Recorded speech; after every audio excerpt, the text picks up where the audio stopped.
యొక్క ప్రయాణాన్ని మొదలు పెడతారుగా స్వర్గానికి కానీ నరకానికి కానీ వారికి వెలుగునివ్వడం కోసం. సూపర్.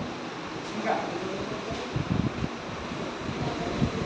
శివ మహాపురాణం ఏం చెప్తుంది అంటే కార్తీక మాసంలో వెలిగించే దీపము పరమేశ్వరుడికి, ఇప్పుడు మనం వర్షాకాలం పరిపూర్ణమవుతుందా, శరదృతువు మొదలవుతుంది, దీప కాంతి జ్యోతి వలన కైలాసంలో వెలిగించినటువంటి పరిపూర్ణ కార్తీక మాసంలో వెలిగించేటువంటి దీపాలు. ఎందుకు అంటే కార్తీక మాసంలో ఈ యొక్క చీకటి త్వరగా పడుతుంది. శరదృతువు అంటేనే చీకటి త్వరగా పడుతుంది, కాలానికి అనుగుణంగా కాకుండా కాలానికి నిర్గుణంగా త్వరగా చీకటి పడుతుంది.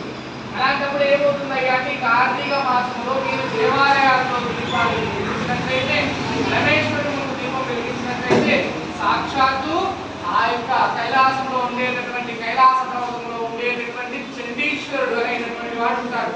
అఖండ దీపానికి ఇప్పుడు కూడా పరిరక్షణ. చండీశ్వరుడు ఎక్కడ ఉంటాడు? కైలాసంలో ఉంటాడు. శివాలయాల్లో అయితే